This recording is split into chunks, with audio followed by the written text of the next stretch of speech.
ఇంత విశ్వాన్ని నడిపేటువంటి ఆ దేవతలు కానీ భగవంతుడు కానీ ఎవరైతే ఉన్నారో వాళ్ళ యొక్క అనుగ్రహాన్ని పొందడానికి మనం ప్రయత్నం చేయాలా వద్దా? ప్రయత్నం చేయాలి. ఏం చేయాలి అంటే భక్తితో సేవించాలి. ఏం చేయాలా? భక్తితో ప్రేమ ప్రపూర్ణంగా సేవించాలి. ప్రేమ ప్రపూర్ణంగా సేవించాలి. దానికే చెప్తాను మేడం. పత్రం, పుష్పం, ఫలం, ఈ 4 గుర్తు చేసుకుందాం. పత్రము అంటే ఏంటమ్మా? ఆకులు. నీళ్ళు. తోయం అంటే నీళ్ళు. పత్రం అంటే ఆకులు. పుష్పం అంటే పుష్పాలు. ఫలం అంటే పండ్లు. తోయం అంటే నీళ్ళు. కూల్ డ్రింకులు కూడా చెప్పుకోవచ్చు, మన ఇష్టం. కూల్ డ్రింకులు కూడా చెప్పుకోవచ్చు నీళ్ళల్లోనే. ఉత్త నీళ్ళే ఎందుకు ఇవ్వాలి? చెరుకు రసం పెడదాం అనుకుంటే your choice. Milk your choice. వెన్న యువర్ ఛాయిస్. ఏదైనా ఇవ్వచ్చు. నీళ్ళంటే మంచినీళ్ళే పెట్టాలని లేదమ్మా. పాలలో పంచదార కలిపి బెల్లం కలిపి కూడా అక్కడ పెట్టచ్చు. పాలలో పంచదార బెల్లంతో పాటు కాస్త నెయ్యి వేసి కాస్త బియ్యం వేసి కూడా అక్కడ ఉడికించి పాయసం లాగా కూడా పెట్టవచ్చు. మన ఇష్టం. లిక్విడ్ ఫామ్లో ఉండేటువంటిది కూడా భగవంతుడికి ఇవ్వచ్చు. మెటాలిక్ ఫుడ్ ఇవ్వచ్చు, ఫ్లవర్స్ ఇవ్వచ్చు, ఫ్రూట్స్ ఇవ్వచ్చు, వెజిటబుల్స్ ఇవ్వచ్చు. Your choice. వెజిటబుల్స్ పండగ కూడా ఉంది కమ్మా అమ్మవారికి, శాకాంబరి అని లేదమ్మా? ఓకే. అయితే ఇప్పుడు పత్రం అంటే ఆకులు. ఈ ప్రపంచంలో ఏ ఆకు అంటే ఇష్టం దేవుడికి? ఇప్పుడు చాలా ఆకులు ఉన్నాయి కదా. బిల్వ పత్రాలు సమర్పించాలంటారు, తులసి దళాలు సమర్పించాలి అంటారు. అంటే ఈ రెండిటి మళ్ళీ ఒకటి ఎక్కువ ఒకటి తక్కువ అనేవి లేదు కమ్మ. ఇందులో మళ్ళీ తమలపాకులు ఉంటాయి. మనం పూజలో వాడే ఏంటమ్మా అవి? తమలపాకులు వాడతాం. తమలపాకులు కూడా సమర్పించవచ్చు.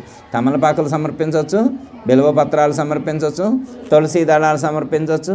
ఇంకేమన్నాయమ్మా సమర్పించేవి అమ్మ? మాజిపత్రి ఇవన్నీ కూడా అంతేనమ్మా. ఇంకా చెప్పండి అమ్మ ఏమైనా గుర్తొస్తే. అమ్మ మరువం అట్లాంటి ఇంకేమన్నా గుర్తుకొచ్చాయి మీకు? జిల్లేడు కూడా వాడతారు కమ్మా. ఇట్లా కొన్ని సమర్పిస్తాం కదా. అంటే ఇప్పుడు ఒకవేళ పోటీ పడింది అనుకో, ఇందులో ఏది సమర్పిస్తే సాటిస్ఫై అవుతారని పోటీ వచ్చిందనుకో అమ్మ, మనకి పోటీతో సంబంధమా? మనకి పోటీతో సంబంధం లేదు. మనం భక్తితో సమర్పిస్తే వారు స్వీకరిస్తారు. భగవంతుడు అదే చెప్పారు. అర్థమైందా? నువ్వు ఎన్ని ఆకులు సమర్పించావనే దాంతో సంబంధం లేదు.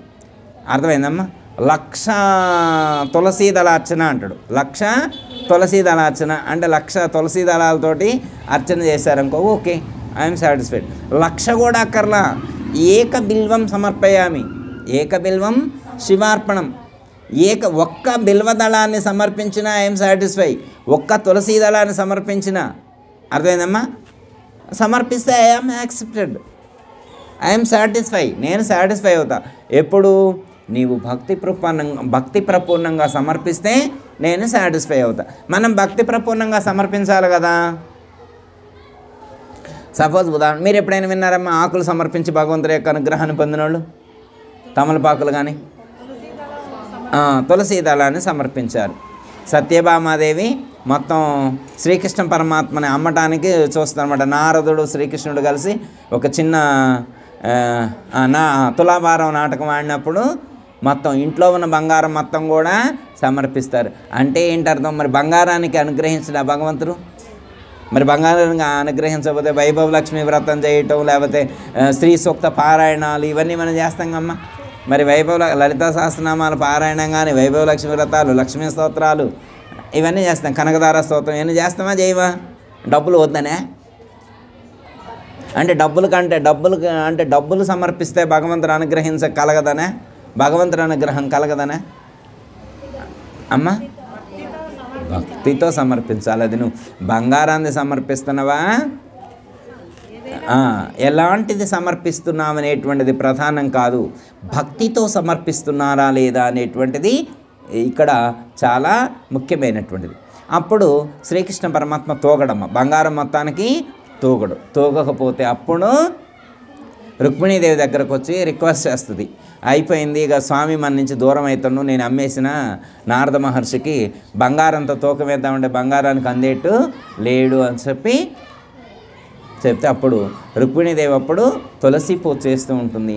ఆ తులసి పూజ చేస్తూ ఉన్న సందర్భంలో తులసి మాతకు నమస్కారం చేసి తులసి దళం తీసుకొచ్చి అక్కడ త్రాసులో పెడితే వెంటనే పరమాత్మ తూగాడు. ఇప్పుడు తులసి దళానికి తూగాడా పరమాత్మ, భక్తికి తూగాడా? భక్తికి తూగాడు. తులసి దళం ఎంత బరువు ఉంటుంది? దాంట్లో కాటాలో పెట్టినటువంటి అన్ని కింటాల బరువు బంగారం కంటే తులసి దళం ఏమైనా ఎక్కువ బరువు ఉంటుందా? ఉండదు. ఇంకొకటి అంటే అమ్మా, పరమాత్మ భక్తికి వశమవుతాడు, ధనానికి కాదు, డబ్బుకి కాదు. అర్థమైందమ్మా? అహంకారంతో సమర్పిస్తే అనుగ్రహించడు. పరమాత్మకు మన అహంకారం అనేటువంటిది చూపెట్టకూడదు. వినయ విధేయతలతో ఎలా ఉండాలా? వినమ్రతతో, ప్రేమతో, భక్తితో భగవంతుడికి అనుగ్రహించితే ఆ భగవంతుడి యొక్క అనుగ్రహాన్ని మనం పొందేటువంటి అవకాశం ఉంటుంది. మీరు ఇదే సేమ్ స్టోరీ ఇట్లాంటిదే మనకు వెంకటేశ్వర స్వామి యొక్క వెంకటాచల జీవిత చరిత్ర, వెంకటేశ్వర స్వామి యొక్క జీవిత చరిత్రలో కూడా ఉంటుంది. అన్నమయ్య కూడా ఈ కొండలలో నెలకొన్న కోనేటి రాయడవాడు అని ఒక పాట రాస్తారు కదా, మా పాటలో కూడా ఉంటుంది. తొండమాన్ చక్రవర్తి అని పదం పడతారు. అమ్మ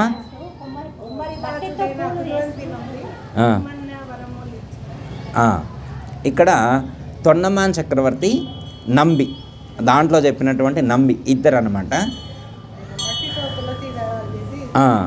ఈయన ఏం చేస్తాడంటే, తొండమాన్ చక్రవర్తి ఏంటంటే అప్పుడు ఆ ప్రాంతాన్ని తొండమాన్ చక్రవర్తి పరిపాలించేటువంటి వారు. ఆ సందర్భంలో ప్రతిరోజు కూడా స్వామివారికి బంగారు తులసి దళాలతో పూజ చేసేవారు తొండమాన్ చక్రవర్తి వారు. అయితే అలా చేస్తూ ఉంటే ఒకరోజు నంబి వెంకటేశ్వర రోజు ఇంటికాడ పని ఉంటుంది అనమాట, ఆయన కుండలు చేసుకోవాలన్నమాట. ఒకరోజు స్వామిని దర్శించుకునే అవకాశం కలుగుతుంది. ప్రొద్దుటే వెళ్తారు అనమాట. వెళ్తే ఏ పాటికి తలుపు తీయరు. తొండమాన్ చక్రవర్తి వారు వచ్చిన తర్వాతనే తలుపు తెరుస్తారు, రాకముందు తలుపు తెరవరు.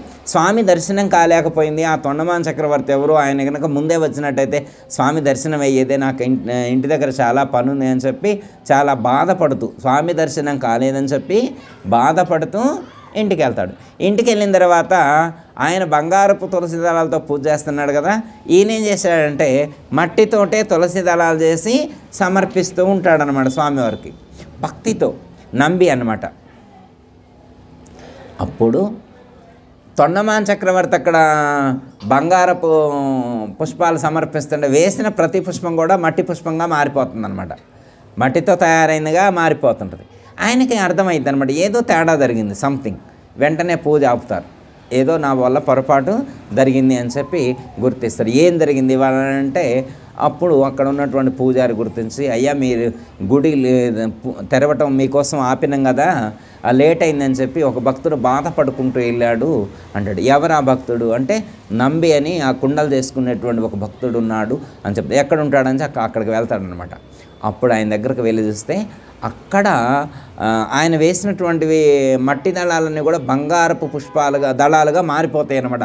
అది ఈయన గుర్తిస్తాడనమాట, తొండమాన్ చక్రవర్తి గుర్తిస్తాడనమాట. అప్పుడు అనుకుంటాడు అనమాట, అయ్యా నేను రోజు అక్కడ బంగారపు పుష్పాలతో స్వామికి అర్చన చేస్తున్నాను అటువంటి అహంకారం నాకుంది. ఈ ప్రపంచంలో ఎవరు చేస్తారు ఇట్లా భగవంతుడికి బంగారు తులసి దళాలతోటి నేను చేయగలుగుతున్నాను అనేటువంటి ఒక ఇదిగా అహంకారంతో నేనున్నాను. కాకపోతే ఈరోజు నేను ప్రత్యక్షంగా చూశాను, భగవంతుడు బంగారంతో చేసినటువంటి దళాలకు కాదు, భక్తితో చేసినటువంటి ఆ భక్తికి పరవశుడవుతాడు అనేటువంటి ఫీలింగ్ అనేటువంటిది నాకు ఈరోజు నిన్ను చూసిన తర్వాత నాకు అనిపించింది. నా వల్ల ఏమైనా పొరపాటు జరిగి నువ్వు బాధపడి ఉంటే నన్ను మన్నించు నాయన అని చెప్పి నమస్కారం చేసి తొండమాన్ చక్రవర్తి వెళ్ళిపోతాడనమాట. అలాంటి భక్తుడు నంబి అంటే కుమ్మరి దాసుడైన కురు నరప్పి నంబి, ఇమ్మన్న వరములనెల్లా ఇచ్చినవాడు వెంకటేశ్వర స్వామి. అలాంటి నంబిక ప్రత్యక్షమై నువ్వు ఏది కోరుకుంటే అది ఇస్తాడు. ఇమ్మన్నా వరములనెల్లా ఇచ్చిన, నువ్వు ఏది అడిగితే అది ఇస్తాడు. లాస్ట్లో మనకి భక్త తుకారాం చరిత్రలో చెప్తారమ్మా, లాస్ట్లో అది వస్తుంది కదా, పుష్పక విమానం అమ్మ సజీవంగా తీసుకువెళ్ళడానికి, అంటే పార్థివ దేహంతో సహా తీసుకువెళ్ళేట్లుగా అది వస్తుంది కదా. అలాగే నంబికి కూడా ఆ వెంకటేశ్వర స్వామి అలా ప్రొవైడ్ చేశారు, అలాంటి విమానాన్ని వెళ్ళటానికి, డైరెక్ట్గా మోక్షాన్ని పొందడానికి అలాంటి సిచ్యువేషన్ క్రియేట్ అయింది అని చెప్పి మనకు చెప్పడం అనేటువంటిది జరుగుతుంది. ఓకే అమ్మా, అర్థమైంది కదా. ఇక్కడ ఏంటంటే పత్రం అంటే భగవంతుడి యొక్క అనుగ్రహాన్ని పొందడానికి మనం భక్తితో ఆ పత్రాన్ని సమర్పిస్తే, ఏ పత్రాన్ని సమర్పించినా అక్కడ మీరు ఫలానా పత్రమా లేదమ్మా, మీరు ఏ పత్రాన్ని అప్పుడు అందుబాటులో రుక్మిణీదేవి దగ్గర తులసీదళం ఉంది కాబట్టి తులసీదళాన్ని సమర్పిస్తుంది, బిల్వదళం ఉంటే బిల్వదళాన్ని సమర్పిస్తుంది. ఏది అందుబాటులో ఉంటే దానితో మనం అర్చించాలి, మన భక్తిని ప్రకటితం చేయాలి తప్ప బాహ్యంగా ఉండేటువంటి వస్తువులను ప్రదర్శించడం ద్వారా భగవంతుడి యొక్క అనుగ్రహం పొందవచ్చు అని అనుకోవడం సరికాదు. అవునా కాదా? ఇప్పుడు మనం భగవంతుడు ఎక్కువ సమర్పిస్తే అనుగ్రహిస్తారా? మరి కేవలం ధనాన్ని సమర్పిస్తేనే భగవంతుడి అనుగ్రహం కలిగిందని ఇక తొండమాన్ చక్రవర్తి లాంటి వాళ్ళకే కుదురుద్ది, లేకపోతే ఏ టాటాలకో బిర్లాలకో కుదురుద్ది. మనలాంటి వాళ్ళకి కుదురుద్దా? మనం అంత బంగారం తీసుకొచ్చి పూజలు చేయగలమా? చేయలేంగమ్మా. అట్లా పుష్పాన్ని ఎవరు సమర్పించి అనుగ్రహాన్ని పొందారు? దైవానుగ్రహాన్ని. పుష్పం సమర్పయామి. మనకు పుష్పాలు చాలా పుష్పాలు సమర్పిస్తారమ్మా, ఒక్కొక్కడు ఒక్కొక్క దాని యందు ఇష్టం.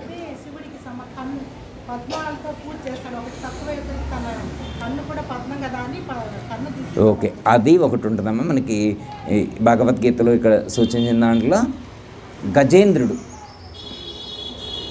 గజేంద్రుడు కూడా నీళ్ళల్లో స్నానానికి వెళ్ళినప్పుడు ముసలి పట్టుకున్నప్పుడు తన ప్రయత్నం తాను చేసి ఇంకా హరేందాసుండని ఇక మనం కూడా అంతేకమ్మా, ఫస్ట్ మనం సొంతం ట్రై చేస్తాం, దేవుడితో పనే ఉంది అనుకుంటాం.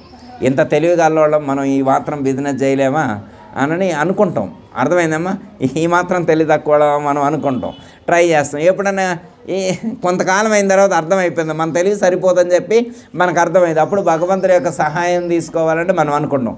అలా అనుకున్నప్పుడు ఏం చేస్తాం? వెంటనే అప్పుడు భగవంతుడు ఐఎమ్ సారీ గాడ్, స్వామి నీకు నమస్కారం సార్, ఎందుకంటే పొరపాటు పడ్డాను, నేను ఫస్ట్ నా వల్ల అవుద్ది అనుకున్నాను, ఇప్పుడు నా వల్ల కాదని నాకు అర్థమైంది, అందుకే ప్లీజ్ మీ యొక్క అనుగ్రహం ప్రసాదించండి.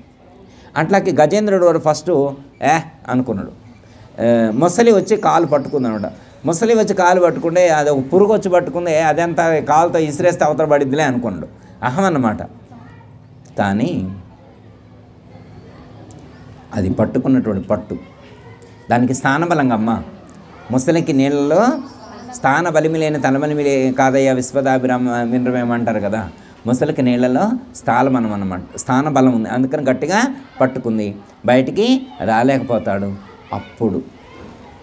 అప్పుడు భగవంతుడు గుర్తొస్తాడు. ఏ భగవంతుడిని ఆరాధించాలో కూడా ఈయనకు తెలియదు, భగవంతుడు అంటే కూడా తెలియదు.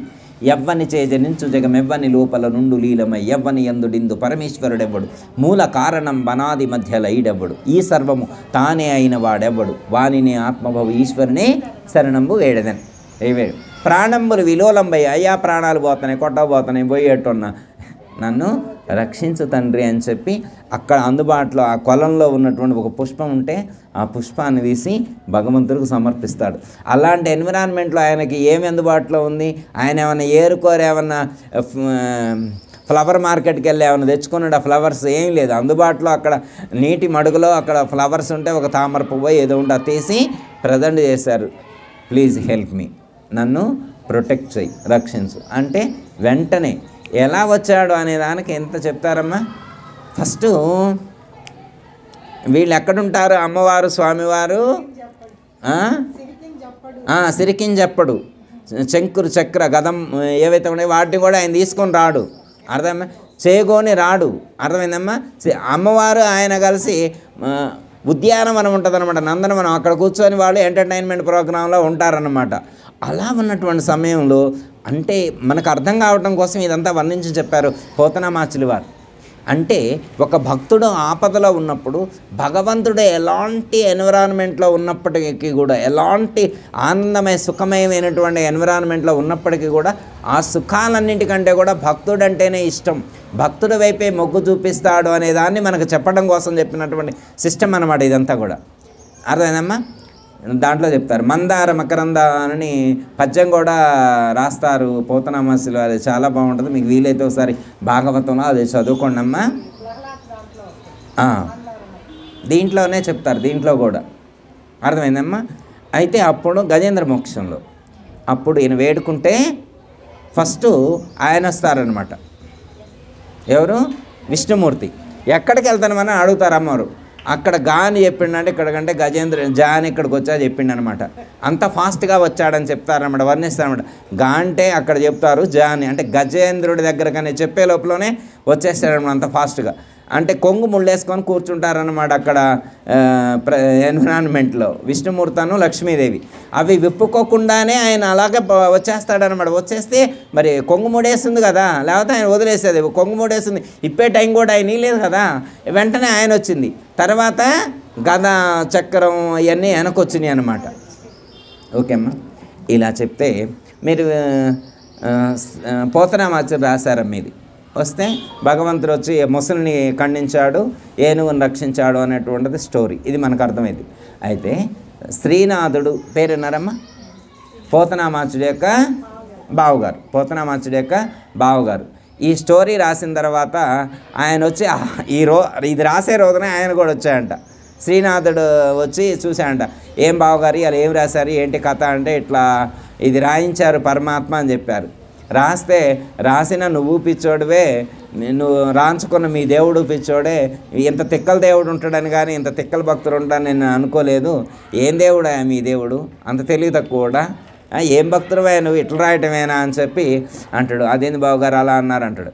కాదయ్యా, ఇప్పుడు ఒక భక్తుడు ఆపదలో ఉన్నాడని తెలిసింది, వచ్చేప్పుడు కనీసం ఇన్స్ట్రుమెంట్ ఆయుధం కూడా లేకుండా వస్తారా? కనీసం ఒక కత్తో కర్రపొలో తీసుకొని రావాలా వద్దా? ఆపదలో ఉన్నాడంటే ఏమి లేకుండా ఉరికొస్తే ఉత్త చేతులతో వస్తే ఏం చేస్తారా మీ దేవుడు, అంత తెలివి తక్కువడా? ఆ మాత్రం ప్లానింగ్ లేదా మీ దేవుడికి అని చెప్పి ఇట్లా వచ్చినట్టు ఇష్టం వచ్చినట్లు మాట్లాడుతూ ఉంటాడు. ఈయనకు బాగా కోపం, అమ్మ ఎగతాది, బాధపడతారు అనమాట. అయ్యో నేను రాసింది ఏమైనా పొరపాటు ఉందా? మరి భగవంతుడు రాంచితేనే కదా రాసేది. ఈయనకు అలా తోచబడింది ఆ రోజు, ఈయనకు ఆ రోజు అలా తోచబడింది. ఎందుకంటే భక్తుడు బాధలో ఉంటే ముందు పరిగెత్తుకొని వస్తారనమాట. అలా రావటం తప్ప ఈయన వచ్చి ప్లానింగ్ లేని దేవుడు అంటాడు, దేవుడిని ఏమన్నా ఇబ్బంది పెట్టానా అని చెప్పి అనుకుంటాడు. అలా అనుకున్న తరుణం వెంటనే ఈయనకి ఫ్లాష్ అవుట్ అయింది. తెల్లారిపోద్దును అనమాట. ఆ రోజు వీళ్ళింటికి అకేషన్కి వస్తారనమాట. వచ్చినప్పుడు ఏం చేస్తారంటే పోతనామాచుల వారు శ్రీనాథుడు వాళ్ళ పిల్లవాడిని తీసుకెళ్ళి పక్కింట్లో దాచిపెడతారు. శ్రీనాథుడు వాళ్ళ పిల్లవాడిని తీసి పక్కింట్లో దాచిపెడతారు. శ్రీనాథుడికి ఆ రోజు అభ్యంగన స్నానం చేపిస్తారనమాట. ముందు ఆయిల్స్ అయినా రాస్తారు. తైల మరథన జరుగుతున్నటువంటి తరుణంలో పిల్లవాడు అక్కడక్కడే తిరుగుకుండా ఆడుకుంటుంటే సంతోషపడుతుంది. పిల్లగాడిని చూసుకుంటూ సంతోషంగా ఉన్నాడు. ఈ లోపల పిల్లగాడిని ఆడుకుంటూ ఉంటే పోతనామాచుడు ఆ పిల్లగాడిని ఈయనకు తెలియకుండా ఎవరు తీసుకెళ్ళి పక్కింట్లో పెట్టి ఒక రాయి తీసుకెళ్ళి బావిలో వేస్తారు. ఒక రాయి తీసుకెళ్ళి బావిలో వేసి, బావగారు మీ పిల్లవాడు బావిలో పడ్డాడు అన్నాడు. బావగారు మీ పిల్లవాడు బావిలో పడ్డాడంటే వెంటనే పరిగెత్తుకొని వచ్చిండు. పరిగెత్తుకొని వస్తే అప్పుడు పోతనామాచుడు, అదేంది బావగారు ఉత్త చేతులతో వచ్చారు, మీరింత తెలియగల వాళ్ళు, ఇంత ప్లానింగ్లో ఉన్నటువంటి వాళ్ళు, పిల్లవాడు బావిలో పడ్డాడంటే కనీసం ఒక బకెటో ఓ బొక్కెనో ఓ తాడో ఏదో ఒకటి తీసుకొని రావాలి కదా, ఆ మాత్రం ప్లానింగ్ లేక ఎలా వస్తారు మీరు అని అన్నాడు. మా దేవుడు అంటే తెలివి తక్కువడు, ప్లానింగ్ లేనోడు, నువ్వు ఎంత తెలివిగలవాడు, ఎంత ప్లానింగ్ ఉన్నోడు, రావచ్చు కదా అంటాడు. అప్పుడు వాస్తవం అర్థమవుతున్నాడు. అంటే ప్రేమతో ఉన్నప్పుడు తన పిల్లవాడు బాధలో ఉన్నాడంటే, తన పిల్లవాడికి బాధ కలిగిందంటే ముందు వెళ్తాడు, వెళ్ళిన తర్వాత పరిస్థితి. అట్లాగే భగవంతుడు కూడా అలాగే వస్తాడు భక్తుల్ని అనుగ్రహించడానికి, భక్తుల్ని రక్షించడానికి అని చెప్పి ఈ ఉదంతం ద్వారా మనకు తెలియజేస్తారు. పత్రం, పుష్పం, ఫలం అంటే మనకి ఇద్దరిని చెప్తారు ఇక్కడ. ఒకటి శబరిమాతను చెప్తారు, రేగుపండు సమర్పించి పరమాత్మ యొక్క అనుగ్రహాన్ని పొందింది. ఇంకొకటి విదురుడి పేరు కూడా చెప్తారు, పండును సమర్పించే దాంట్లో విదురుడిని కూడా చెప్తారు. కాబట్టి విదురుడు పండు పెట్టలేదు కానీ తొక్క పెడతాడు. అంటే చూడండి అమ్మా, మాట్లాడుకుంటూ రాయబారానికి వచ్చినప్పుడే అర్థమైందమ్మా. దుర్యోధనుడి దగ్గరకు రాయబారానికి వచ్చినప్పుడే దుర్యోధనుడు విందుకి ఇన్వైట్ చేస్తే వెళ్ళకుండా విదురుడి ఇంటికి వెళ్తాడనమాట, భక్తుడి దగ్గరికి వెళ్ళాలి. ఇప్పుడు అర్థమైందమ్మా. చుట్టాల దగ్గరలో ఉన్నా కానీ ఇక్కడ ఎట్లా ఉంటుందంటే అమ్మా, దుర్యోధనుడి దగ్గర ఉంటే రాచ మర్యాదలు అనుభవించవచ్చు. అర్థమైందమ్మా. కానీ విదురుడి ఇంటికి వెళ్ళాడు. విదురుడి ఇంట్లో సౌకర్యాలు ఉండవని తెలుసు, అయినా కానీ భక్తుడి దగ్గరికే వెళ్ళాడు అనమాట. భగవంతుడికి భక్తుడు అంటే అంత ఇష్టం, సుఖాలు కూడా వదులుకుంటాడు భక్తుడి కోసం. అర్థమైందమ్మా. వెళ్ళిన తర్వాత ఆయన ఆనందంలో అరటిపండు వల్చి, అర్థమైందమ్మా, లోపల ఉన్నటువంటి మొత్తం పండు మొత్తం పక్కన పడేసి తొక్క పెడుతుంటాడు. తొక్క పెట్టితే మాట్లాడుతూ ఉన్నాడు కదా, ఎక్కడ ఆయన మాట్లాడేదానికి భంగం కలుగుద్దో, ఆయన ఆనందానికి సంతోషానికి ఎక్కడ భంగం కలిగిద్దో అని చెప్పి పరమాత్మ ఆ తొక్కనే తినేస్తారు. తర్వాత మొత్తం తిన్న తర్వాత చూస్తే పండ్లన్నీ అక్కడ ఉంటాయి, తొక్కలన్నీ కనపట్టలేదు. ఏమి స్వామి అంటాడు, పర్లేదులే అయ్యా, అది కూడా జీర్ణం అవుతుందిలే, ఏం కాదులే అంటాడు పరమాత్మ. అర్థమైందమ్మా? పరమాత్మకి భక్తులను సంతృప్తిపరచటమే ఇష్టం, భక్తులని సంతృప్తిపరచటమే ఇష్టం. ఇక లాస్ట్ది రంతిదేవుడు. మంచినీళ్ళు ఇమ్మంటే అమ్మ మంచినీళ్ళ కోసం టెస్ట్ పెడతారనమాట. ఉన్నాయి కొంచెమే నీళ్లు, అవి తాగితేనే ఆయన బ్రతుకుతారు. ఇప్పుడు అలా కొంచెం నీళ్లుంటే మనకి ప్రాణాపాయ పరిస్థితిలో అవసరమైతే అనుకున్నప్పుడు మనం ఉంచుకుంటాం, కానీ ఇవ్వగలుగుతామా? మనం అంత త్యాగం చేయగలుగుతామా? మనం త్యాగం చేయలేం. కానీ రంతిదేవుడు త్యాగం చేశాడు. అందుకని ఇప్పటికీ రంతిదేవుడిని ఆ త్యాగాన్ని మనం గుర్తుంచుకుంటాం. నీళ్ళు ఇచ్చింది నీళ్లు కొంచెమే, అర్థమైందమ్మా? బంగారాన్ని దానం చేసిన వాళ్ళకు కూడా కీర్తి రాలేదు, కానీ కొంచెం నీళ్ళు ఇచ్చినటువంటి రంతిదేవుడు ఇప్పటికీ చరిత్రలో స్థిరస్థాయిగా నిలబడ్డాడు. అంటే ఆ నీళ్లు ఇచ్చే ముందు, ఆ నీళ్లు సమర్పించే ముందు ఉన్నటువంటి ఆయన మనస్సులో ఉండేటువంటి ఫీలింగ్ ఏదైతే ఉన్నదో, ఆ భావన ఏదైతే ఉన్నదో, ఆ భావన ప్రామాణికం మనకి. ఆ భావన ఇప్పుడు మనకి ఈరోజు మనం గుర్తు చేసుకుంటే మనకి ఒక మంచి అనుభూతి కలుగుతుంది. ఏమంటాడంటే, నేను ఆ నీళ్ళు అడిగినప్పుడు ఏ నీళ్ళు ఇస్తే ఇంక ఆయనకుండవు, ఉన్న నీళ్ళు ఇస్తే ఈయనకు తాగడానికి మిగలవన్నమాట. మరి మిగలకపోతే ఎట్లా? తాను మరణించవలసినటువంటి పరిస్థితి వస్తుంది, తనకి మరణం అనేటువంటిది తథ్యమవుతుంది. అయితే అక్కడ రంతిదేవుడు ఆలోచించింది ఏంటంటే, ఎప్పుడో ఒకసారి ఈ శరీరం రాలిపోతుంది, ఏదో ఒక రోజున కాలంలో ఈ శరీరం అనేటువంటిది కూలిపోయింది. మరి ఎప్పుడో ఒకరోజు ఏదో ఒక సందర్భంలో, అర్థమైందమ్మా, వృద్ధాప్యం వచ్చిన తర్వాత హెల్త్ ప్రాబ్లం వల్ల, heart problem, kidney problem, brain problem, ఏదో ఒక ప్రాబ్లం తోటి ఈ శరీరం పడిపోయి నశించే కంటే ఒక భక్తుడికి సహాయం చేయడానికి వినియోగింపబడి ఇది నశించితే ఇంకా ప్రయోజనం కలిగినట్టేగా ఈ శరీరం వల్ల. అర్థమైందమ్మా? ఈ శరీరం ఎట్లా ఎప్పుడోసారి పడిపోయింది, కానీ ఉత్తగా పడిపోయేదానికంటే కూడా ఉన్న నీళ్లు వేరే వాళ్ళకి దానం చేసి ఆ దానం చేసినటువంటి సంతృప్తితో ఈ శరీరం పడిపోయినా కానీ ఒక ప్రయోజనం చేకూరినట్టే కదా అని చెప్పి ఏం చేస్తాడంటే ఆ నీళ్ళను దానం చేస్తాడు. నీళ్ళను దానం చేస్తే దైవానుగ్రహం కలుగుతుంది. పడిపోనీయడమ్మ పరమాత్మ, పడిపోనీడు. అర్థమైందమ్మా? అందుకని ఇక్కడ ఏమని చెప్తున్నారంటే, మనం గొప్ప గొప్ప పదార్థాలు కానీ గొప్ప గొప్ప వస్తువులు కానీ ఇవ్వవలసినటువంటి అవసరం లేదు. దైవానుగ్రహాన్ని పొందాలి అంటే ఏం చేయాలా? చిన్న పత్రం ఇచ్చినా సరిపోయింది, ఒక పువ్వు ఇచ్చినా సరిపోయింది, ఒక పండు ఇచ్చినా సరిపోయింది, కాసిన నీళ్ళు ఇచ్చినా కానీ దైవానుగ్రహం అనేటువంటిది కలుగుతుంది. అంటే దైవానుగ్రహం కలిగేట్లుగా చూసుకో. సత్కర్మానుష్ఠానం అనేటువంటిది నీవు చేయాలి. ఎవరు సత్కర్మానుష్ఠానం చేస్తారో వాళ్ళకు దైవానుగ్రహం కలుగుద్ది. ఈ ప్రకృతి ద్వారా పొందవలసినటువంటి ప్రయోజనాలను వాళ్ళు పొందగలుగుతారు. ఈ ప్రకృతి ద్వారా పొందవలసినటువంటి ప్రయోజనాలను పొందగలుగుతారు. అయితే మా చుట్టూ మాయ ఆవరించి ఉన్నప్పుడు మనం ఒక్కడమే ఒక చోట ఉన్నాం అనుకోమ్మా, మనల్ని ఎలా ప్రొటెక్ట్ చేస్తాడు భగవంతుడు అంటే మనకొక్కళ్ళకి ఇబ్బంది కలగకుండా చూడగలుగుతాడు. అర్థమైందమ్మా? ఎట్లా చాలాసార్లు ఎగ్జాంపుల్ చెప్పాను. వర్షం వస్తుంటే వర్షాన్ని అయితే ఆపడు, కానీ ఆ వర్షం నుంచి తప్పించుకోవడానికి కావలసినటువంటి గొడుగును మాత్రం ప్రొవైడ్ చేయగలుగుతాడు. అర్థమైందమ్మా? అత్యవసరమైనటువంటి సమయంలో మనకు కావాల్సినటువంటి వెహికల్ కానీ, ఆరోగ్యం విషయంలో ఆరోగ్యాన్ని కానీ, ధనం విషయంలో ధనాన్ని కానీ మనకు అవసరమైనప్పుడు ఖచ్చితంగా వారు అనుగ్రహిస్తారు. మనం దేవతలను ఆరాధించాలి. దేవతలతో ఎప్పుడూ విరోధం లేకుండా వాళ్ళతో ఎప్పుడు కూడా సంబంధ బాంధవ్యాలు సరిగ్గా కొనసాగేట్లుగా మనం మెయింటైన్ చేస్తూ ఉండండినైనా మీకు ఇబ్బంది కాకుండా ఉంటుంది. అప్పుడు ఈ ధర్మచక్రాన్ని అనువర్తించినటువంటి వాళ్ళు అవుతారు మీరు. అర్థమైందమ్మా?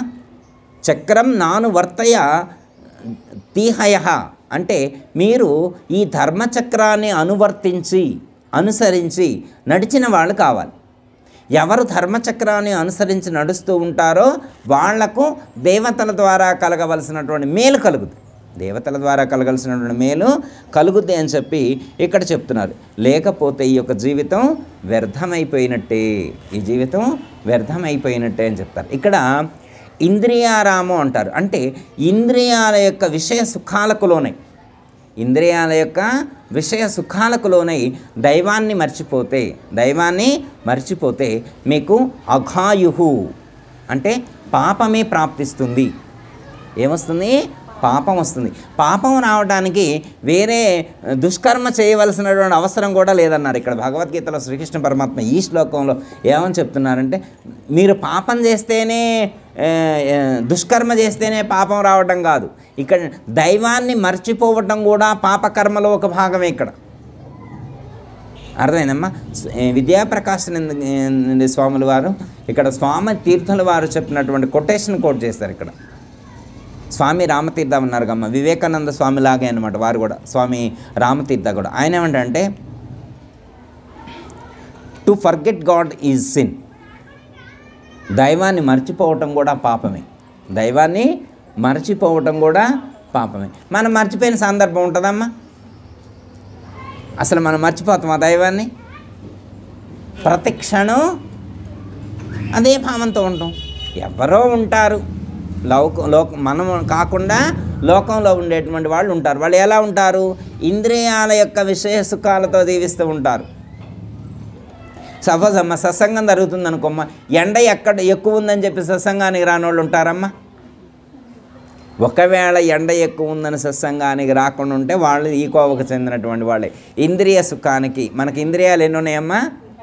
శ్రోత్రము, త్వక్కు, చక్షు, జిహ్వ, గ్రాణము అనేటువంటి 5 జ్ఞానేంద్రియాలు చెప్తారు. వాక్కు, పాణి, పాదము లాంటివి మొత్తం 10 ఇంద్రియాలు. ఈ యొక్క ఇంద్రియాల యొక్క సుఖం కోసం ఎవరైనా కానీ దైవాన్ని మర్చిపోతే వాళ్ళకి పాపం వస్తుంది అన్నారు. మనం అలా ఉంటామమ్మా? ఎంటర్టైన్మెంట్ కోసం ఆగుతామా? ఇంకోటి ఏంటంటే మన పూర్వీకులైనటువంటి మహాత్ములు, మన పెద్దలు సూచించినటువంటి ధర్మాన్ని మనం మర్చిపోకూడదు. ధర్మ మార్గంలో జీవించాలి. అర్థమైందమ్మా? ఏది ధర్మము ఏది అధర్మము అనేటువంటి దాన్ని గుర్తించేటువంటి జ్ఞానం కూడా మనకి కలగాలన్నమాట. ఇప్పుడు సపోజ్ ఉదాహరణకు అమ్మ, మీరు చిన్న ఎగ్జాంపుల్ చెప్తున్నాయి, జస్ట్ ఎగ్జాంపుల్గానే తీసుకోండి అమ్మ. ఇప్పుడు మన దీనికి కాంట్రవర్సీ లేదనమాట, జస్ట్ ఎగ్జాంపుల్. ఈ మధ్యన ఒక సినిమా వచ్చిందమ్మ, కల్కి సినిమా వచ్చింది. కల్కి సినిమాలో ఒక హీరోని ఒక క్యారెక్టర్కి డిజైన్ చేస్తారు. ఆ క్యారెక్టర్ పేరు కర్ణుడు. హీరోతో సంబంధం లేదు నాకు, ఇక్కడ హీరోతో సంబంధం లేదు. ఆ కల్కి సినిమాలో హైలైట్ చేసినటువంటి ఆ హీరో కర్ణుడు. ఆ కల్కి సినిమాకి హైలైట్ ఎవరు? కర్ణుడు. కర్ణుడిని హీరోగా పెట్టి హీరో అని చెప్పి చూపిస్తే మనం వెళ్ళి క్లాప్స్ కొట్టామనుకోమ్మా, అసలు మన దేవతలను ఎంత అవమానపరిచినట్టు. అసలు ఆ సినిమా చూడొచ్చా? అర్థమైందమ్మా? కర్ణుడిని ఒక మహాత్ముడని హైలైట్ చేసి చూపిస్తే చూసేవాడు ఒక హీరో ఎవరవుతారంటే శ్రీకృష్ణుని హీరోగా చేస్తే, అర్జునుని హీరోగా చేస్తే, ఇంత జ్ఞానాన్ని ఈ సమాజానికి అందించినటువంటి దాన్ని అలాంటి పరిస్థితులను మనం చూసినప్పుడు దేనికి ప్రాధాన్యత ఇవ్వాలి? ఎంటర్టైన్మెంట్ కోసం చూడొచ్చు. అదే మన పెద్దవాళ్ళు అయితే వెంటనే ఉంటారు, ఏముందిరా అందులో, కర్ణుడు హీరో అవ్వడం ఏంటి, అర్జునుడు హీరో అవ్వాలి. అసలు కర్ణుడికి ఎలాంటి క్వాలిఫికేషన్ ఉంది? భారతం చదివి చూస్తే ఎలాంటి నీచుడు, ఒక్క సుగుణముడు, ఒక్క మంచి లక్షణముడు, మిగతా అన్ని వేస్ట్ ఉంటే ఎలా హీరో అవుతాడు? మరి అర్జునుడు ఏమైనట్టు? శ్రీకృష్ణుడు ఏమైనట్టు? ధర్మరాజు ఏమైనట్టు? ఇలాంటి అంటే మన సంస్కృతికి, మన సాంప్రదాయానికి అద్దం పట్టేటువంటి మహాత్ములు ఏరి ఎవరు హీరోలు అవుతున్నారు? అర్థమైందమ్మా? ఇదంతా ఎందుకు? కన్ను రూపం అన్నమాట. మనం దేనికి కనెక్ట్ అవుతాం? రూపం, అట్రాక్షన్ అనమాట, ఎన్విరాన్మెంట్ అట్రాక్షన్. కన్నుకి బానిస అయితే, ఒక కన్నుకి, ఒక రూపానికి మనం ఒక విజువల్కి మనం కనెక్ట్ అయినామనుకోమ్మా, మనం అలా ఆలోచిస్తాం. అర్థమైందమ్మా? ఇక్కడ ఏంటంటే ధర్మాన్ని గుర్తించాలి. మనం ఎక్కడనో ధర్మచక్రంలో అనువర్తించేటువంటి వాళ్ళు, అనువర్తించేవాళ్ళు ఏం గుర్తించాలి? ధర్మాన్ని గుర్తించాలి. చేయబడేటువంటి సత్కర్మలు ధర్మబద్ధమైనటువంటి సత్కర్మలు చేయాలి. ఏం చేయాలా? ధర్మబద్ధమైనటువంటి సత్కర్మలు చేయాలి. ఇక్కడ కొన్ని ఫండమెంటల్స్ చెప్తారు విద్యాప్రకాశనందగిరి వారు. చూడమ్మా.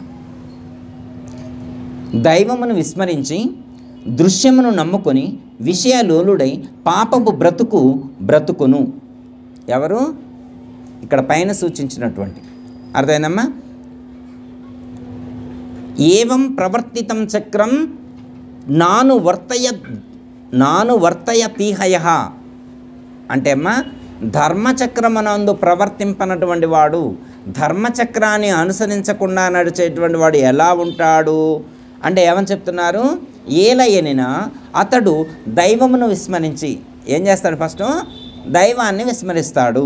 2 దృశ్యమును నమ్ముకొని, దృశ్యమును అంటే పాంచభౌతికమైనటువంటి రూపాలు ఏవైతే ఉన్నాయో వాటిని నమ్ముకొని విషయలోలుడై విషయ సుఖాలకు బానిసై, బంధీయై, బద్ధుడై పాపపు బ్రతుకును అంటే నిరంతరం కూడా పాప చింతన చేస్తూ ఉంటాడు, చెడునే ఆలోచిస్తూ ఉంటాడు, చెడే చేస్తూ ఉంటాడు. అలాంటి వాడు ఇలాంటి అనేకమైనటువంటి దుఃఖాలు పొందుతాడు. ఇంకోటి ఏమంటున్నాడంటే, యజ్ఞరూప సత్కర్మలచే భగవంతుని లేక దేవతలను ఆరాధింపడు. ఇక్కడ ఇందులో మనకి భగవద్గీతలో 14, 15, 16 శ్లోకాల్లో చెప్పారు. అంతకుముందు కూడా 13, ఇట్లా 11, 12 శ్లోకాల్లో చెప్పారు కమ్మ దేవతల యొక్క గొప్పదనాన్ని. అలాంటి దేవతలకు సంబంధించినటువంటి యజ్ఞరూపమైనటువంటి సత్కర్మలు వాళ్ళు చెయ్యరు, వాళ్ళు ఆరాధింపరు, దేవతలను వాళ్లకు త్యాగబుద్ధి ఉండదు. వాళ్ళకేముండదు? త్యాగబుద్ధి ఉండదు. అర్థమైందా? అందుకే మనకి ఏం చేస్తారండి, ఇంట్లో దేవుడు చిత్రపటాలు పెద్దవి పెట్టేవాళ్ళు వెనకటి రోజుల్లో. ఇప్పుడు రోజుల్లో చాలా మోడల్ అయిపోయిందమ్మా. ఈ ఫోటో పెట్టడానికే ఒప్పుకోవటం లేదు. ఇంట్లో హాల్లో ఫోటోలు పెట్టకూడదు. హాల్లో ఫోటోలు ఉంటే షెల్ఫ్లో చిన్నవి పెట్టుకోవాలి, లేదా ఫోన్లో చూసుకోవాలి తప్ప హాల్లో వెనకటి రోజుల్లో ఏం చేసేవారు చూడండి. ఏ ఇల్లు అయినా చూడండి, ఇంటికి పెద్ద ఫోటోలు పెట్టేవాడు. రాముడి, సీతారామచంద్రులది, శ్రీకృష్ణ పరమాత్మది, లేకపోతే శివుడి కుటుంబానికి సంబంధించిన ఇవన్నీ కూడా దేవతల యొక్క ఫోటోలు పెట్టేవాడు. ఎందుకంటే రోజు ఆ దేవతల యొక్క చిత్రపటాలు చూస్తుంటే వాళ్ళ యొక్క సుగుణాలు రావాలని నిరంతరం. ఇప్పుడు సపోజ్ వాళ్ళ మనవడు వచ్చిండు అనుకోమ్మ, తాతగారు శివుడు ఫోటో ఎందుకు పెట్టారు అంటే చెప్తాడు. ఈ ఫోటో ఎందుకు ఇంట్లో పెట్టి రోజు నేను ఎందుకు చూస్తున్నాను, నిన్ను కూడా రోజు చూడని నేను ఎందుకు చెప్తున్నానో తెలుసా? త్యాగమూర్తి మహాదేవుడు, పరమశివుడు త్యాగమూర్తి. ఆ మహాపురుషుడిని రోజు దర్శించడం చేత, పరమేశ్వరుని రోజు దర్శించడం చేత నీలో ఒక్కటైనా ఒక సుగుణం వస్తుందేమో అనేటువంటి ఉద్దేశంతో నేను అలా పెట్టాను. వైరాగ్యం కలుగుతుంది, నీకు అపారమైనటువంటి బుద్ధిబలం పెరుగుతుంది. చిన్న ఎగ్జాంపుల్ అమ్మ, శివుడిని ఎందుకు ఆరాధించాలి? చిన్న ఎగ్జాంపుల్ ఒకటి. రోజు ఎందుకు గుర్తు చేసుకోవాలి అంటే, మనం ఏమి నేర్చుకోవాలి అనే దానికి మీకు తెలుసు, అయినా కానీ గుర్తు చేస్తాను మీకు. వెనకటి రోజుల్లో అమృతం కావాల్సి వచ్చిందండి వాళ్ళకి. దేవతలకు ఏం కావాల్సి వచ్చింది? అమృతం. అమృతం ఎక్కడ ఉంటుందని చెప్పారు? పాల సముద్రంలో ఉంటుందని చెప్పారు. పాల సముద్రంలో అంటే పాలలో వెన్న వచ్చినట్టే, అది పెద్ద సముద్రం కాబట్టి అందులో అమృతం వచ్చింది. ఇక్కడ మనం పాలలో నుంచి మనం ఏం చేస్తాం? వీళ్ళకి వెన్న తీస్తాం. వాళ్ళు దేవతలు ఏం చేశారు? అమృతం తీయటానికి ట్రై చేశారు. ఏం చేశారు? ఏదో పర్వతాన్ని తీసుకొచ్చారు, ఒకటి మందరగిరి పర్వతం తీసుకొచ్చారు. అర్థమైందమ్మా? అది సముద్రంలో పెట్టారు. పాల సముద్రంలో పెడితే అడుక్కుపోతుందంట. పాల సముద్రంలో పెడితే అయ్యో అడుక్కుపోతుంది, ఎట్లా అని పైకి లేపుతుంటే ఆగట్లేదు ఎప్పటికీ. అప్పుడు విష్ణుమూర్తిని ప్రార్థిస్తే ఆయన విష్ణుమూర్తి ఏదో ఒక అవతారంలో వచ్చి దాని కింద దూరి దాన్ని ఆపిండు. ఏం అవతారం అమ్మా? కూర్మావతారం. విష్ణుమూర్తి కూర్మావతారంలో వచ్చి మందరగిరి పర్వతాన్ని కింద పడకుండా ఆపిండు. అమ్మయ్య ఉంది, హోల్డ్ చేసిన తర్వాత ఇప్పుడు పడిపోకుండా ఉంది. ఎట్లా చిలుకుతారు? చేతితోటి చిలుకుదామంటే కుదరట్లేదు. వాళ్ళు చేతితోటి ఎట్లా తిప్పుదామంటే కుదరట్లేదు. తాడు కావాలి. అంత పెద్ద తాళ్ళు ఏడ దొరుకుతాయి? అప్పుడు వాసుకి అనేటువంటి ఒక పావును తీసుకొచ్చి దాన్ని చుట్టారు. మీకు దండం పెడతాం, నువ్వు చుట్టుకోండి, నువ్వు తిప్పిన దాకా ఉండాలన్నారు. ఒకవైపు దేవతలు, ఒకవైపు రాక్షసులు ఉన్నారు.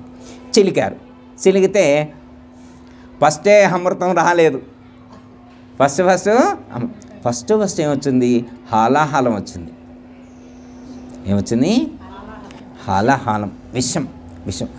ఎంత పవర్ఫుల్ అంటే ఆ విషం దేన్నైనా కానీ నశింపజేస్తారన్నమాట. నశించితే ఇక రీజనరేట్ అవ్వదు. అక్కడ ఆ విషం సోకినటువంటి ప్రాంతంలో ఇక రీజనరేషన్ ఉండదన్నమాట. ఇక మళ్ళీ పుట్టడం అనేటువంటిది కానీ చిగురించడం కానీ ఉండదన్నమాట. ఇప్పుడు సపోజు హీరోషి నాగసాకి అనేటువంటి జపాన్లో ఉన్నటువంటి ఒక ప్రాంతంలో అమెరికా వాళ్ళు అప్పుడు అణుబాంబు వేశారు. అణుబాంబు వేస్తే ఇప్పటికీ కూడా అక్కడ గడ్డి కూడా పుట్టట్లేదు. ఇంకా ఇప్పుడు అక్కడ ఇంకా కూడా అప్పుడెప్పుడు వేస్తే కూడా ఇంకా గడ్డి కూడా మొలవట్లేదు. అర్థమైందమ్మా? మన వాళ్ళు వేసినటువంటి బాంబుకే అంత పవర్ ఉంటే మరి దేవతల పాల సముద్రాన్ని చిలికితే వచ్చింది దానికంటే చాలా పవర్ఫుల్ అనమాట. అలాంటి విషయం వచ్చింది. ఇక విషయం వస్తే ఏం చేయాలో తెలియట్లేదు. అందరూ పరుగులు తీశారు. విషయం వస్తే అందరూ పరుగులు తీశారు. ఇప్పుడు వాళ్ళని ప్రొటెక్ట్ చేయాలంటే ఎవరు చేస్తారు? అప్పుడు పరమశివుడిని వేడుకున్నారు. అయ్యా మమ్మల్ని రక్షించండి అని చెప్పి దేవతలందరూ వేడుకుంటే అప్పుడు ఏం చేస్తాడు? ఆ విషాన్ని తీసుకుంటాడు. లోపలికి పోతే ఇబ్బంది అవుతుందని ఆయనకి తెలుసు, కడుపులో పోతే ఇబ్బంది అయిందని తెలుసు. అందుకని బయటికి వదలలేడు, కడుపు లోపలికి తీసుకోలేడు. అందుకని ఏం చేస్తాడంటే కంఠంలోనే పెట్టుకున్నాడు. చాలా పేర్లు పెట్టారు. కంఠంలో పెట్టుకున్నట్టే నీలకంఠుడు, గర్లకంఠుడు, చాలా పేర్లు పెట్టుకున్నాడు. అమ్మాయి ఇప్పుడు ప్రాబ్లము క్లియర్ అయిందా లేదా? విషయం అయితే కంట్రోల్ అయింది. ఈయన తీసుకున్నారు. మళ్ళీ రీస్టార్ట్ చేస్తే అప్పటి నుంచి కల్పవృక్షము, కామధేనువు, ఐరావతము, లక్ష్మీదేవి ఎన్ని వచ్చినాయి, ఉచ్చైశ్రవము అమ్మ ఇవన్నీ వచ్చినాయి కదా. ఇవన్నీ వచ్చిన తర్వాత లాస్ట్కి అమృతం వచ్చింది. అప్పుడు ఈ చిలికిన వాళ్ళందరూ షేర్ చేసుకున్నారు. ఇది నాకు కావాలని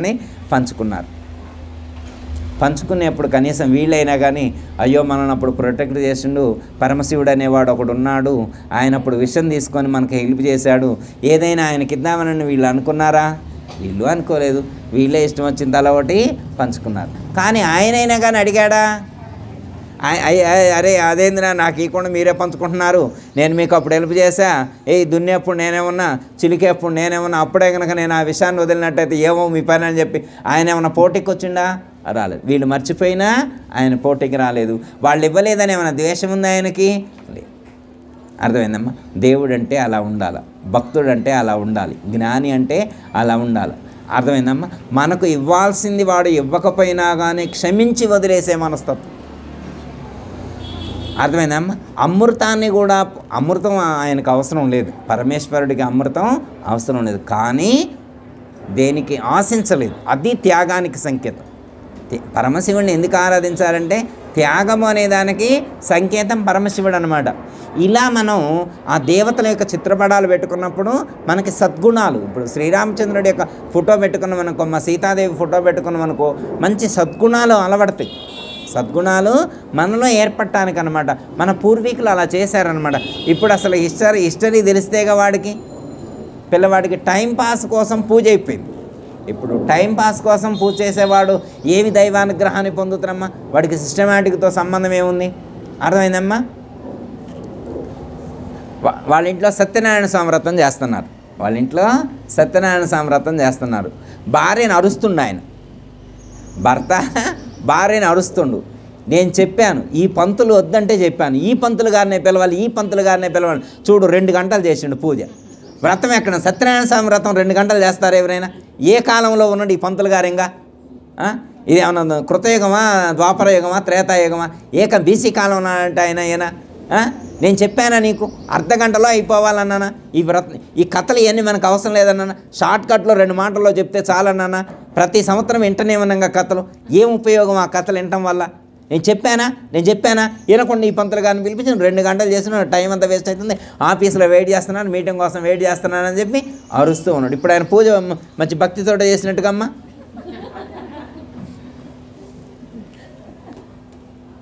అర్థమైందమ్మా? అంటే ఆవేశంలో, ఫ్లైట్ మోడ్లో పూజ కూడా మనస్ఫూర్తిగా చేసుకోకుండా, దానికి కూడా ఇంతసేపు అంతసేపు అని చెప్పి అసలు ఆ నియమం ఏముంది, ఆ సిస్టమ్ ఏముంది, పూజ ఎందుకు చేయాలి, వ్రతం ఎందుకు చేయాలి, వ్రత కథలు ఎందుకు పెట్టారు, దానివల్ల మనం ఏమి నేర్చుకుంటున్నాం, తీర్థం ఎందుకు తీసుకోవాలి, ప్రసాదం ఎందుకు తీసుకోవాలి, అంత ఆలోచన ఏది ఎంతమందికి ఉంది? అర్థమైందమ్మా? ఇక వీళ్ళందరూ కూడా ఈ ధర్మచక్రంలో అడుగులు వేసేవాళ్ళేనా? అదే చెప్తున్నారన్నమాట. త్యాగం లేకపోతే, సమయాన్ని కూడా మనం భగవంతుడి కోసం ఇవ్వలేకపోతే ఎట్లమ్మా? టైం టు టైం మెయింటైన్ చేస్తాం. మేము టైం మెయింటైన్ చేస్తాం. ఎంత పారాయణం మధ్యలోనే వెళ్తాం అనమాట. 5 అయితే ఆగం.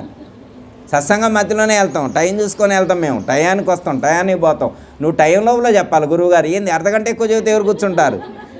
10 నిమిషాలు పెంచితే ఎవరు కూర్చుంటారు? మేము కూర్చోం. గురువుగారిని తగ్గించుకోమను. మేము ఆగం, గురువుగారిని తగ్గించుకో. పోనీ మరి గురువుగారు 11 లోపల వచ్చినప్పుడు మరి వాళ్ళు 11 లోపల రావాలిగా. పారాయణ అమ్మగారు వాళ్ళు చేసుకుంటారు. పెన్నం పొందం ఎమ్మటే పోదాం, ఏం కాదులే, పారాయణ వాళ్ళు చేసుకుంటారులే, లాస్ట్కి అందుకుందాంలే. లాస్ట్కి అట్లా ఉండకూడదు తల్లి. మొదటి నుంచి ఉండాలి. ఏమని చెప్తారంటే పూజ కాడ కానీ సత్సంగం కాడికి కానీ వెళ్ళే వాళ్ళు పాటించవలసినటువంటి నియమాలు. చెప్పిన టైం కంటే 10 నిమిషాలు ముందు ఉండాలా, అయిపోయిన తర్వాత 10 నిమిషాలు ఉండే వెళ్ళాలి. అర్థమైందమ్మా? అట్లా కాకుండా స్టార్ట్ చేసిన 10 నిమిషాల తర్వాత అయిపోయే ముందు ఇక ఆగమని చెప్పి వెళ్ళకుండా సమయాన్ని భగవంతుడికి కేటాయించాలి. నేను అలా చెప్పకూడదు పలానా వాళ్ళ గురించి అని. ఎందుకంటే అమ్మా చెప్తానేనమ్మా, షాపింగ్ మాల్లో అమ్మ క్యూలో నిల్చోవడానికి రెడీ, సినిమా హాల్ కాడ క్యూలో నిల్చోవడానికి రెడీ. సినిమా హాల్లో క్యూ ఓకే, షాపింగ్ మాల్లో క్యూ ఓకే, డిన్నర్ కాడ, లంచ్ కాడ, ఫంక్షన్ హాల్లో కూడా క్యూలో ఓకే. కానీ గుళ్ళో నేను ఈ టైంలో వద్దని చెప్పా. ఇంత క్యూ ఉంటుందని నాకు తెలుసు. అంటే క్యూ ఉన్న టైంలో గుడికి రాడు. ఒక్క నిమిషం కూడా దేవుడి కోసం నేను వెయిట్ చేయను అమ్మ. మనం రోజు పీల్చుకోవడానికి ఇంత గాలి ఇచ్చి, ఇంత శరీరాన్ని ఇచ్చి, ఇంత ఆరోగ్యాన్ని ఇస్తే హాస్పిటల్లో వెళ్ళి వారం రోజులు పడుకుంటావుగా. ఇక్కడ మనం కరెక్ట్ ఇక్కడ సమయం స్పెండ్ చేయకపోతే ఏమవుద్ది? హాస్పిటల్లో స్పెండ్ చేయాలి టైం. అర్థమైందమ్మా? కాబట్టి మనం ఎప్పుడైతే నమ్మకంతో పరమాత్మ చెప్పినటువంటి పద్ధతిగా మనం జీవించినప్పుడు వారి యొక్క అనుగ్రహం కలుగుతుంది. త్యాగబుద్ధి. ఇంకోటి ఏమని చదువుతున్నాం, పరోపకారము చేయనటువంటి వాడు. భక్తుడు ఉండవలసినటువంటి లక్షణాల్లో ఏమని చెప్తున్నారమ్మా? ఉండాలని చెప్తున్నారు? పరోపకారం అంటే పరులకు మేలు చేయాలి, ఉపకారం చేయాలి. ఇందాక పరమేశ్వరుడు చేశాడా లేదా? అలా ఇతరులకు మేలు చేయాలి. ఈ ప్రపంచంలో అమ్మ దైవానుగ్రహం కలగాలి అంటే ఏం చేయాలి అని చెప్పారు అంటే, ప్రతిఫలాన్ని ఆశించకుండా పక్క వాళ్ళకు సహాయం చేయాలి. రోజులో 1 గంట, రోజు ఉందనుకో 24 గంటల్లో 1 గంట అయినా కానీ ఈ లోకం కోసం నీ యొక్క సమయాన్ని ఏమైనా కేటాయించావా? నాకు అమ్మగారిని కానీ మీ అందరిని చూస్తే నాకు మంచి సాటిస్ఫాక్షన్ అనిపిస్తుంది. ఎందుకంటే ఇప్పుడు సమ్మర్ వచ్చిందనుకోమ్మా, మీరు చలివేంద్రం పెడతారు. అక్కడ ఒక్కొక్కళ్ళు గంట, 2 గంటలు, 3 గంటలు అక్కడ ఎవరికి ఉన్న అవకాశాన్ని బట్టి వాళ్ళు వచ్చి సేవ చేస్తారు కదా. అది అలా అంటే మేలు చేయటం అంటే అది మనకున్న సమయాన్ని ఈ లోకం కోసం ఎంతో కొంత వినియోగించడం ఏదైతే ఉన్నదో అది పరోపకార బుద్ధి. అది ఉండాలి. పరోపకార బుద్ధితో అంటే పరులకు హితం చేసేట్లుగా, ఇట్లా అంటే ప్రతిఫలాన్ని ఆశించకుండా లోక కళ్యాణం కోసం, లోకంలో ఉన్నటువంటి ప్రాణుల కోసం మేలు కలగటం కోసం చేస్తే మనకున్నటువంటి అనేకమైనటువంటి కర్మలు తొలుగుతాయి. అర్థమైందమ్మా? మీరు గ్రహ పూజలు చేయించుకున్నా కానీ తొలగనటువంటి కర్మలు కూడా ఇలాంటి సేవ చేస్తే తొలుగుతాయి. కొంతమంది చెప్తారమ్మా, నీకు పరిష్కారం లేదంటారు. నీకు పరిష్కారం లేదు, పూజ లేదు, మంత్రం లేదనని కొన్ని ఆస్ట్రాలజిస్టులు, పామిస్ట్రీ చెప్పేటువంటి వాళ్ళ చేతులు వేస్తారు కదా. అలాంటి చేతులు వేసేటువంటి సందర్భంలో ఉన్నటువంటి కర్మఫలాలు కూడా ఇలాంటి లోకహితం కోసం ఎవరైతే సత్కర్మ చేస్తారో, 10 మంది మేలు కోసం ఎవరైతే తన యొక్క విలువైనటువంటి సమయాన్ని కేటాయిస్తారో వాళ్లకు అలాంటి దోషాలు ఏమున్నా కానీ తొలగిపోతాయని చెప్పి శాస్త్రంలో చెప్పడం అనేటువంటిది జరిగింది. ఓకే అమ్మా? అంటే పూజలు చేయటం వల్ల కానీ మందులు వేసుకుంటే కూడా తగ్గనటువంటి జబ్బులు ఉంటాయి కొన్ని. అర్థమైందమ్మా? కొన్ని మందులు వేసుకుంటే కూడా తగ్గనటువంటి ఔషధాలతో కానీ వైద్యులతో కూడా నివృత్తి లేనటువంటి ప్రాబ్లమ్స్ ఏవైతే ఉన్నాయో, హెల్త్ ఇష్యూస్ ఏవి ఉన్నాయో అలాంటివి కూడా ఇలాంటి సేవలు చేయటం వల్ల తొలగిపోతాయని చెప్పి పెద్దలు సూచించడం అనేటువంటిది జరిగింది. ఓకే అమ్మా? కాబట్టి చాలామంది సత్కర్మలు చేయకుండా జీవితమును భ్రష్టమనర్చుకుంటున్నారు, అంటే వ్యర్థం చేసుకుంటున్నారు అని చెప్పి ఇక్కడ సూచించడం అనేటువంటిది దానిని. కాబట్టి మనమేం చేయాలి అంటే శ్రీకృష్ణ పరమాత్మ చెప్పినటువంటి పద్ధతిగా ఈ యొక్క ధర్మచక్రాన్ని అనుసరిస్తూ సత్కర్మానుష్ఠానం ఏదైతే ఉన్నదో అలాంటి సత్కర్మానుష్ఠానాన్ని చేయాలి. అది శాస్త్రాల్లో చెప్పినటువంటి భగవద్గీతలో కానీ వేద ఉపనిషత్తులు ఎందుకు చెప్పబడినటువంటి సత్కర్మానుష్ఠానం ఏదైతే ఉన్నదో దాన్ని చేసేటువంటి ప్రయత్నం చేయాలి. మొత్తం చేయాల్సిన అవసరం లేదు, నీకు ఎంత చేతనైతే అంత. ఇప్పుడు 2-3 పేర్లు చెప్తా, వాళ్ళు ఎన్ని రకాల సత్కర్మలు చేస్తారో మీరు చెప్పాలి. అర్థమైందమ్మా? సత్యము, అహింస, ప్రేమ, త్యాగము, ఇవే సత్కర్మలు అంటే అవేగమ్మా. ఓకే. ఇప్పుడు సపోజు బుద్ధుడు కానీ గాంధీ గారు వీళ్ళు ఉన్నారనుకో, వాళ్ళు ఏమీ ఫాలో అయ్యారు అంటే అమ్మ అహింస పరమో ధర్మ. వాళ్ళు ఏం ఫాలో అయ్యారు? అహింస. ఒక్కటే సూత్రం. ఎన్ని సూత్రాలు పట్టుకున్నారు? ఒక్కటే. అహింస అనేటువంటి సూత్రాన్ని పట్టుకున్నారు. భగవద్గీతలో చెప్పినటువంటి పద్ధతిగా ధర్మబద్ధంగా జీవించారు. ఒక చెంప మీద కొడితే ఇంకో చెంప చూపెట్టారు. భారతదేశంలో ఒక మహాత్ముడు అనేటువంటి స్థాయికి ఎదిగాడు. మొత్తం భగవద్గీత మొత్తాన్ని పాటించారా? లేదు, ఒక్క సూత్రాన్ని పర్ఫెక్ట్గా పాలన. హరిశ్చంద్రుడు ఆయన గారు ఏమి పాలన? సత్యము. మిగతా అంతా అవసరం లేదు, వేదంలో చెప్పినటువంటి భగవద్గీత అంతా అవసరం లేదు. ఏం పాటించాడు? సత్యము. అర్థమైందమ్మా? ఇట్లా సత్యమును పాటించి హరిశ్చంద్రుడు, అహింసను పాటించి బుద్ధుడు, గాంధీ గారు లాంటి వాళ్ళు విజయాన్ని సాధించారు. మరి మనం ధర్మరాజు ఉన్నాడు అనుకోమ్మా, ధర్మాన్ని పాటించాడు. ధర్మరాజు ధర్మాన్ని పాటించాడు. ఇట్లా మనం కూడా ఏదో ఒకటి, అర్థమైందమ్మా, ఏదో ఒకటి చేస్తే దైవానుగ్రహాన్ని. ఆంజనేయ స్వామి సేవక ప్రతీక. ఆంజనేయ స్వామి సేవక సేవ చెయ్యి. అహింస, శాంతము, తపస్సు, జ్ఞానము, ఇంద్రియ నిగ్రహము, ఇలాంటి సద్గుణాలను అలవర్చుకొని శాస్త్రంలో చెప్పబడినటువంటి పద్ధతిగా ధర్మబద్ధంగా మనం జీవించి ధర్మ అనువర్తయ అని చెప్పినటువంటిది ఏంటంటే ధర్మబద్ధంగా జీవించటం అని అర్థం. ఎవరు ధర్మబద్ధంగా జీవిస్తే వాళ్లకు దేవతల యొక్క అనుగ్రహం కలుగుతుంది, దైవానుగ్రహం కలుగుతుంది. వాళ్లకు వాళ్ళ యొక్క జీవితం సుభిక్షంగా ఉంటుంది, వాళ్ళకు శుభం కలుగుతుంది అని చెప్పి ఇక్కడ మనకు 3వ అధ్యాయంలో 16వ శ్లోకం ద్వారా సూచించడం అనేటువంటిది జరిగింది. ఇలా చెప్పారు కమ్మ. నెక్స్ట్ శ్లోకంలో వాళ్ళు అంటే ఆత్మజ్ఞానాన్ని తెలుసుకున్నటువంటి వాడు ఎలా ఉంటారు, ఇంకో మెట్టెక్కినటువంటి వాడు. ఇక్కడ ఏం చెప్పారు? కేవలం ధర్మబద్ధంగా జీవించేటువంటి వాళ్ళ గురించి చెప్పారనమాట. నెక్స్ట్ శ్లోకంలో ఏం చెప్తారంటే ఆత్మజ్ఞానాన్ని తెలుసుకునే స్థాయి, ఇంకొక మెట్టెక్కినటువంటి వాడు. ధర్మబద్ధంగా జీవించి ఆత్మజ్ఞానాన్ని పొంది దైవానుగ్రహాన్ని పొందడం కాదు, దైవం యొక్క స్వరూపంలో విలీనమైనటువంటి వాళ్ళు ఎలా ఉంటారు అనేటువంటి అంశాన్ని 17వ శ్లోకంలో సూచిస్తారు. మళ్ళీ అవకాశం ఉన్నప్పుడు ఆ 17వ శ్లోకాన్ని చెప్పుకొని అందులో చెప్పినటువంటి భావానికి అనుగుణంగా జీవించేటువంటి ప్రయత్నం చేద్దాం. దయతల సద్గురు ప్రభు మహారాజుకు జై, శ్రీకృష్ణ పరమాత్మకు జై, గీతా మాతాకు జై, పోచమ్మ అమ్మవారికి జై, దయతల సద్గురు ప్రభు మహారాజుకు జై. అందరికీ జై గురు. మరిన్ని ఆధ్యాత్మిక రహస్యాల కోసం అచల బోధ, ఆత్మబోధ, భగవద్గీత, అలాగే పండుగల్లో దాగిన అర్థాలు, అంతరార్థాల కోసం మరియు యోగము, ధ్యానము మొదలైన అనేక ఆధ్యాత్మిక తెలుగు ప్రవచనాల కోసం క్రింద ఉన్నటువంటి రెడ్ కలర్ సబ్స్క్రైబ్ బటన్ను క్లిక్ చేయండి. అలాగే ప్రక్కనే ఉన్నటువంటి గంట సింబల్ను నొక్కండి. అలాగే ఈ వీడియో మీకు నచ్చినట్లయితే లైక్ చేయండి మరియు షేర్ చేయండి. జై గురు.